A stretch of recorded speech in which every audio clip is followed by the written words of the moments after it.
Assalamualaikum warahmatullahi wabarakatuh. Perkenalkan, nama saya Arya Dimas Wardani. Saya berasal dari Universitas Nasional, Fakultas Teknik dan Sains, Prodi Fisika tahun 2019. Di sini saya akan mempresentasikan materi tentang osilasi. Osilasi. Osilasi terjadi bila sebuah sistem diganggu dari posisi kesetimbangannya.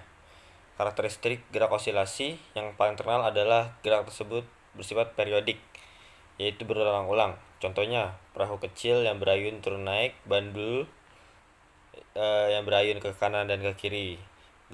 Gerak gelombang berhubungan erat dengan gerak osilasi. Contohnya, gelombang bunyi dihasilkan oleh getaran, seperti senar gitar. Osilasi harmonis sederhana.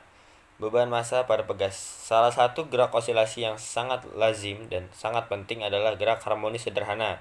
Apabila sebuah benda disimpangkan dari kedudukan keseimbangannya, gerak harmonik akan terjadi jika ada gaya pemulih yang sebanding dengan simpangannya dan simpangan tersebut kecil. Suatu sistem yang menunjukkan gejala harmonik sederhana adalah sebuah benda yang terlambat pada sebuah pegas. Pada keadaan kesetimbangannya, pegas tidak mengerjakan gaya pada benda. Apabila benda disimpang sejauh X dan setimbang, pegas mengerjakan gaya min kx. Perhatikan kembali sistem benda pegas. Gaya pemulih yang bekerja pada benda adalah F sama dengan min kx. Tanda min timbul karena gaya pegas berlawanan arah dengan simpangan. Gabungkan gaya tersebut dengan hukum kedua Newton. Ketiga, kita mendapatkan persamaan seperti ini. Percepatan perbandingan lurus dan arahnya berlawanan dengan simpangan. Hal ini merupakan karakteristik umum gerak harmonis sederhana dan bahkan dapat digunakan untuk mengidentifikasi sistem-sistem yang dapat menunjukkan gejala gerak harmonik sederhana. Osilasi harmonis sederhana. Energi. Bila sebuah benda berosilasi pada sebuah pegas, energi kinetik benda dan energi potensial sistem benda pegas berubah terhadap waktu. Energi total sama dengan konstan. Energi potensial sebuah pegas dengan konstanta K yang terenggang sejauh X adalah U sama dengan setengah Kx kuadrat. Energi kinetik benda M yang bergerak dengan laju V adalah K sama dengan setengah mv kuadrat. Energi total sama dengan setengah Kx kuadrat plus setengah mv kuadrat sama dengan setengah Ka kuadrat. Persamaan energi total memberikan sifat umum yang memiliki OHS, yaitu berbanding lurus dengan kuadrat amplitudo. Sebuah sistem benda pegas disimpang sejauh A dari posisi setimbangannya, kemudian dilepaskan. Pada keadaan ini, benda dalam keadaan diam dan pegas memiliki energi potensial sebesar setengah Ka kuadrat. Saat benda mencapai titik setimbang, energi potensial pegas sama dengan 0 dan benda bergerak dengan laju maksimum sama dengan V max. Energi kinetik benda setengah mv max kuadrat. Osilasi harmonis sederhana. Benda pada pegas vertikal. Perhatikan sebuah pegas yang tergantung secara vertikal. Pada ujung pegas digantung benda bermassa M, sehingga pegas terenggang sepanjang Y. Sistem setimbang. Dalam hal ini, K Y0 sama dengan Mg, atau Y0 sama dengan Mg per K. Benda disimpangkan sejauh Y dari posisi setimbang, kemudian dilepaskan. Bandul sederhana. Perhatikan sebuah bandul bermassa M yang digantung pada ujung tali sepanjang L. Massa tali diabaikan dengan tegangan tali sama dengan T besar. Benda berayun ke kiri dan ke kanan mengikuti busur lingkaran berjari-jari L.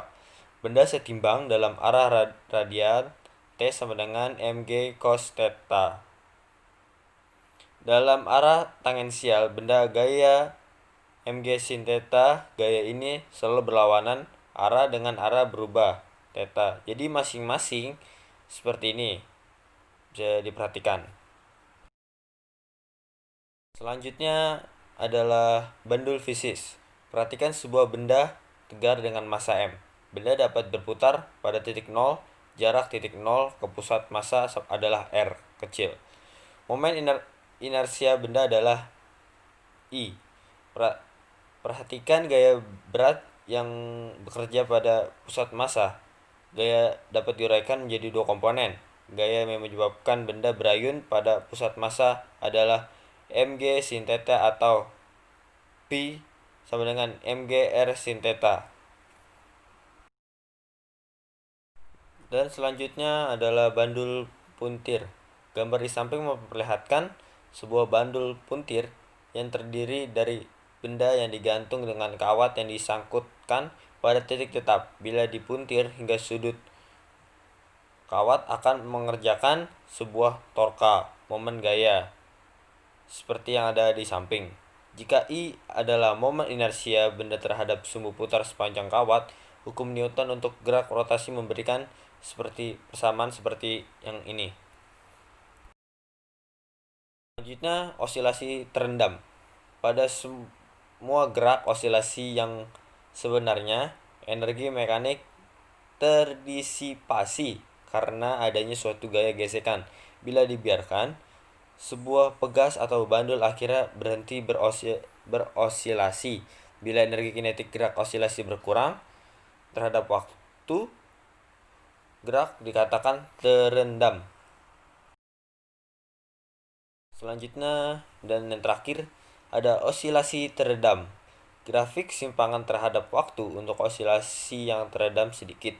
Gerak hampir berupa osilasi harmonik sederhana dengan amplitudo berkurang secara lambat terhadap waktu. Osilasi benda teredam karena pengaduk yang teredam dalam cairan. Laju kehilangan energi dapat bervariasi dengan mengubah ukuran pengaduk dan kekentalan cairan. Meskipun analisis rinci gaya terendam untuk sistem ini cukup rumit, kita sering dapat menyajikan gaya seperti itu dengan suatu persamaan empirik yang sesuai dengan hasil eksperimen dan pengolahan matematisnya relatif sederhana. Sekian presentasi yang dapat saya sampaikan. Kurang lebihnya mohon maaf bila ada salah kata dan dalam penyampaian. Wabillahi taufiq wal hidayah. Assalamualaikum warahmatullahi wabarakatuh.